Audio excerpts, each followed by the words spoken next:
Hi guys, we're moving on to our next poem. This is going to be called an extended Cinquain. First, I'm going to teach you how to write just a Cinquain, and then I'm going to teach you how to create one that repeats, like has several stanzas. So a stanza, remember, is a paragraph in a poem. A Cinquain has a syllable pattern. So if we were in class right now, I'd teach you how to count syllables by clapping out your name. Remember when you're little and you're like, how many syllables does your name have? Well, my name's Megan. And I would go, Megan. It has two syllables. And maybe your name is Jeremiah. So yours would be Jeremiah. That's four syllables. A syllable, I think the definition of a syllable is just a unit of pronunciation having one vowel sound with or without surrounding consonants, forming the whole or part of a word. So the word pet has one vowel that you can hear. It's one syllable. Okay. Now the name Abe, that has an A at the beginning and an E on the end. So we're not counting vowels because it's just one syllable. It has one vowel that you can hear. Abe. So if I were clapping that out, Abe. Now if I were going to go Abraham, that's three syllables. So when you make cinquains, it has a syllable pattern, and I'm going to show you a ton of examples, and then I'm going to write one with you, and then you guys will be left with like a worksheet that helps you do out the pattern. But the syllable pattern goes 2, 4, 6, 8, 2.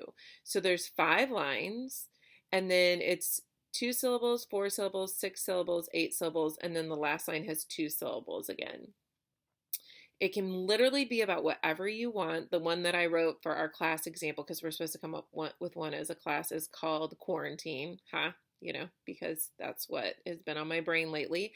And I'm going to show you lots of examples and show you how to clap those out and count on your fingers or whatever so that you make sure you have the right amount of syllables. And you do it, it's extended, so you're going to do three stanzas, so 3 paragraphs of 5 lines. So it'll be 15 lines altogether, okay? And the pattern will go 2, 4, 6, 8, 2. And that's one stanza. 2, 4, 6, 8, 2. And it's all going to be about the same topic or the same thing.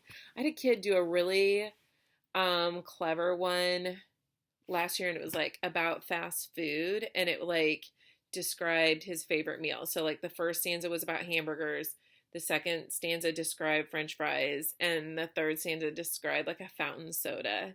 And it was just really cute and clever. So let's get down to some of the examples.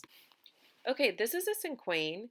It has 5 lines. The first line has 2 syllables, and it's just the word listen. Now, you could have 2 short words, or you could have one word with 2 syllables, but listen has 2 syllables.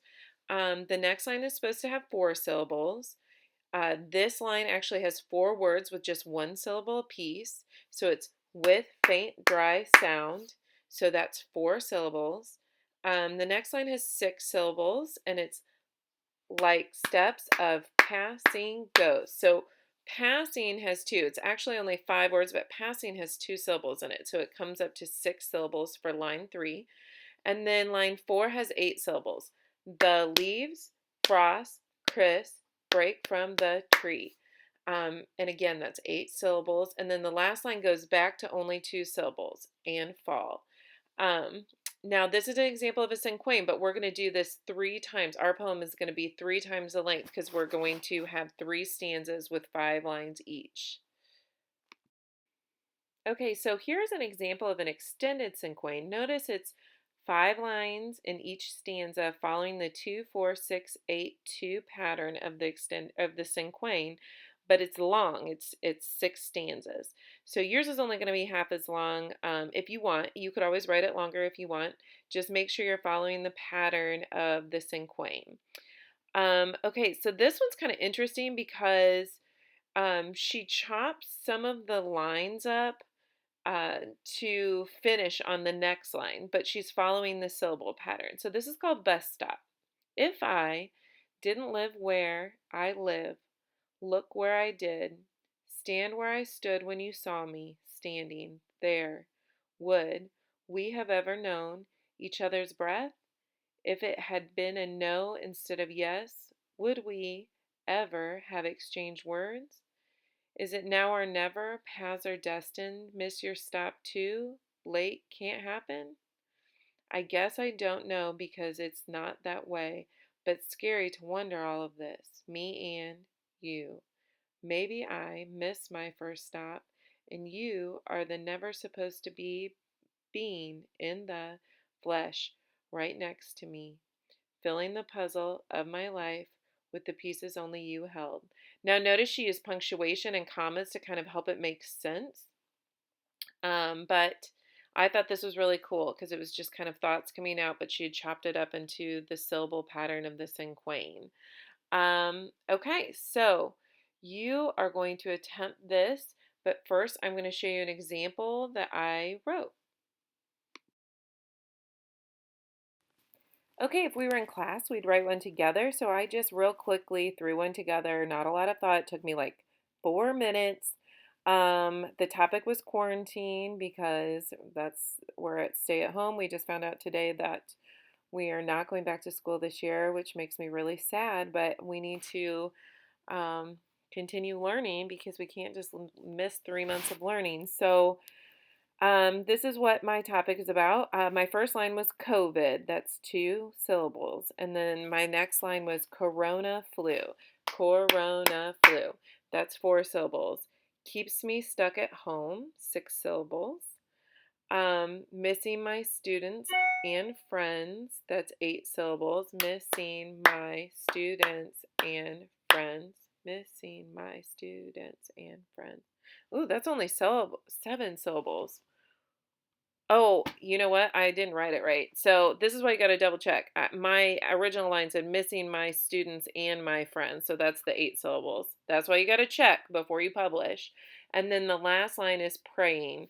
This is just something that I'm doing often during quarantine because I feel like when things are out of control, that makes me feel better. So this is my example that we would have kind of come up in class. You guys have been able to work in partners and things like that. Feel free to call each other and kind of, if some of you are really good at counting syllables and some of you not so much, call each other and work on stuff together. If you decide that you want to do it as a partner and turn in the same extended Cinquain, that's totally fine.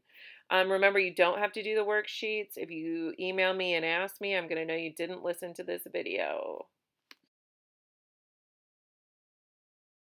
Okay, this is the last page, the last worksheet if we were doing this on paper, but just really thoughts when you're revising and improving. Improve on your poem by refining your word choice and improving the images in your poem. Review your draft to ensure that you followed the syllable format of the 24682. When you're happy with your poem, rewrite it on a separate piece of paper for a grade, but actually you're going to publish it on the attached Google Doc. I miss you guys. I can't wait to read your writing. I've only gotten through a couple list poems, but they're amazing, and we'll figure out a way to share these with each other. Talk to you soon.